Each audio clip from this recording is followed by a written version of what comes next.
One faith, one gospel, one cross. Shalom Bapak Ibu Saudara yang dikasihi oleh Tuhan. Tetap dengan tema kita, bergerak dan berdampak. Pertanyaan, sampai hari ini sudah seberapa jauh kita bergerak dan sudah seberapa besar kita berdampak? Bapak Ibu Saudara dikasihi oleh Tuhan, satu hal yang penting di dalam kehidupan kita untuk kita bisa bergerak dan kita bisa berdampak adalah kita harus mengerti apa yang menjadi identitas kita ya ketika kita ada di dalam Tuhan.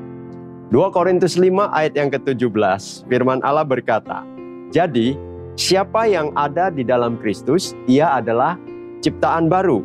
Yang lama sudah berlalu, sesungguhnya yang baru sudah datang."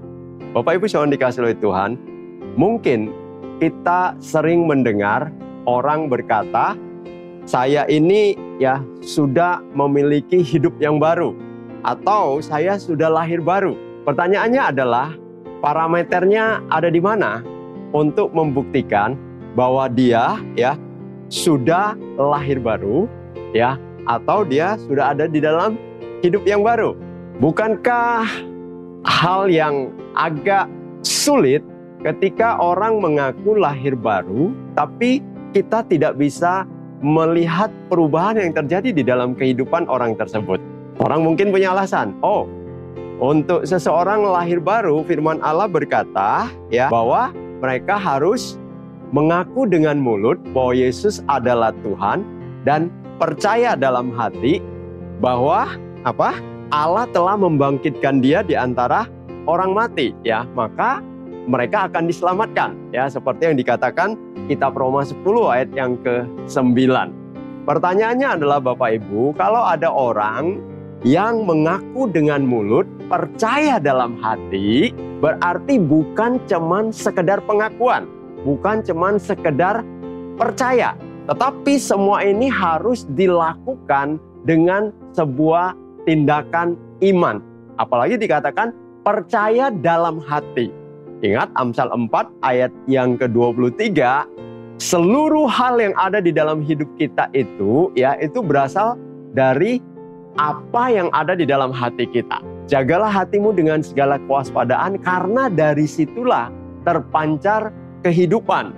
Jadi kalau dia percaya di dalam hati ya bahwa Yesus itu adalah Tuhan di dalam kehidupannya, maka seharusnya itu bisa terpancar ya dari kehidupan orang tersebut. Nah, makanya Bapak Ibu yang dikasihi oleh Tuhan, kalau kita berkata bahwa kita ini lahir baru, kita ini sudah memiliki hidup yang baru ya. 2 Korintus 5 ayat 17 dengan tegas mengatakan siapa yang ada di dalam Kristus, dia adalah ciptaan baru. Yang lama itu sudah berlalu, sesungguhnya yang baru sudah datang. Ya, manusia lama kita itu sudah berlalu.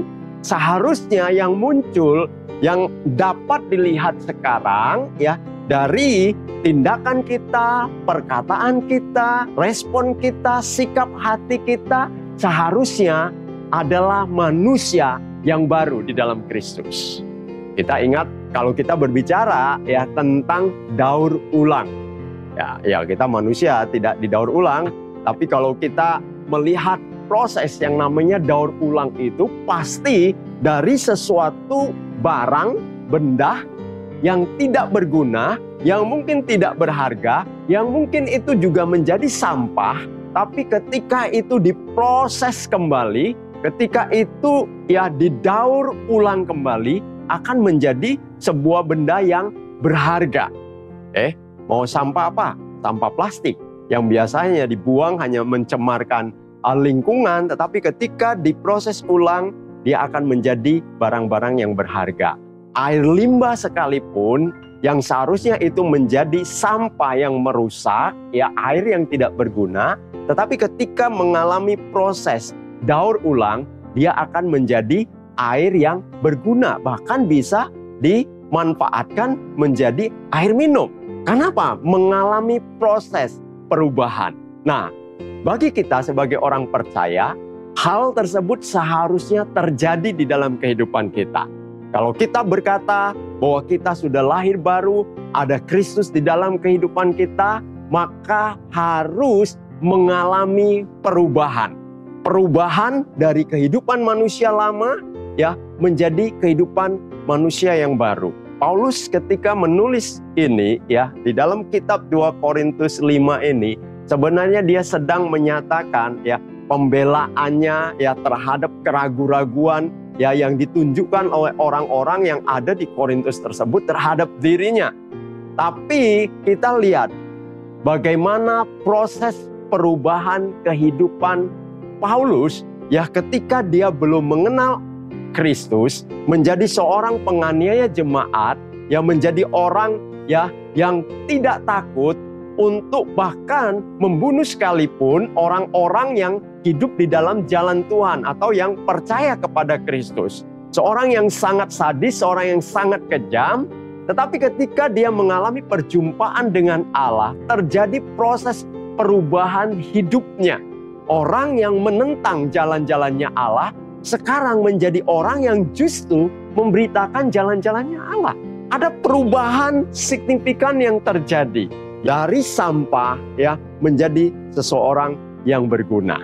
Jadi Bapak Ibu yang dikasihi oleh Tuhan, hari ini kalau kita berbicara ya kita mau bergerak dan kita mau berdampak, maka kita harus mengerti ya siapa kita di dalam Kristus. Sehingga itu akan menolong kita untuk bagaimana kita terus berubah dari waktu demi waktu, hari demi hari, bulan demi bulan, tahun demi tahun. Sehingga keserupaan dengan Kristus itu semakin nyata di dalam keberadaan kita. Oleh sebab itu, Bapak Ibu yang dikasihi oleh Tuhan, kita harus memastikan kehidupan kita, kalau kita berkata, saya percaya kepada Kristus, saya sudah mengaku Yesus adalah Tuhan, saya percaya Dia di dalam hati saya, bahwa Dia telah bangkit di antara orang mati, bahwa Dia adalah Tuhan dan Juru Selamat di dalam kehidupan saya, maka semua itu harus terekspresikan keluar di dalam seluruh tindakan kita.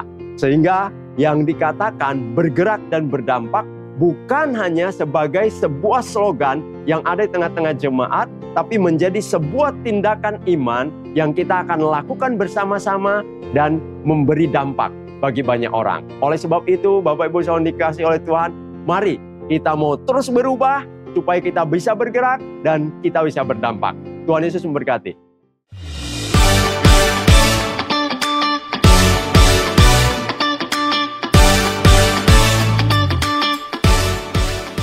Shalom semuanya, kembali lagi bersama saya dalam ABNews Update minggu ini. Tema kita tahun ini adalah bergerak dan berdampak. One faith, one gospel, one cross, one grave, one resurrection, we share by grace, so we say, no one like our God, only one we need, holy is our Lord. Hallelujah, let the church sing, no one like our God, only one we need. Berikut beberapa informasi dalam minggu ini.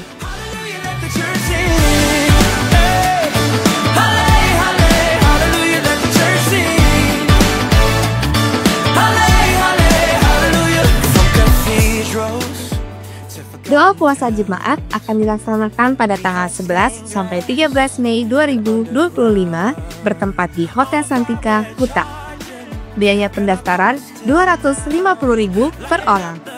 Pendaftaran dapat dilakukan setelah ibadah umum dan setelah ibadah youth floor di konten lantai 1.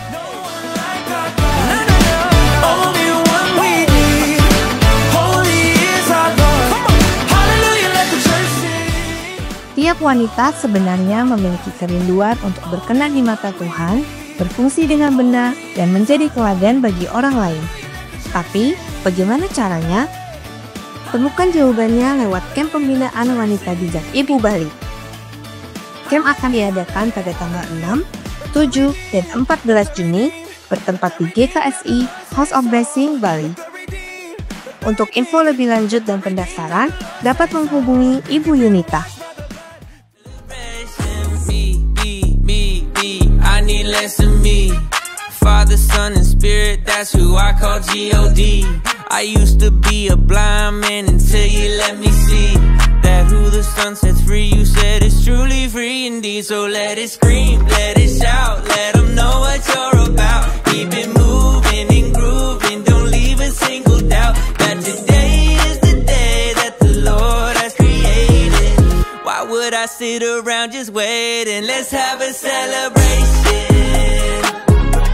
It's time to clap our hands and stomp our feet. Let's have a celebration. If you believe that Jesus set you free, it's time to celebrate.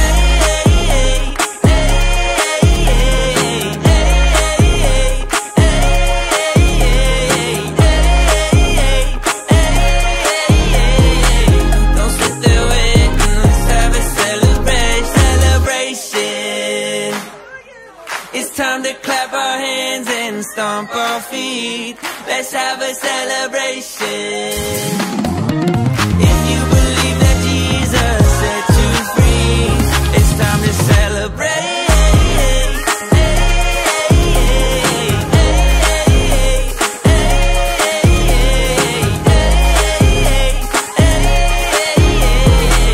Don't sit there waiting, let's have a celebration.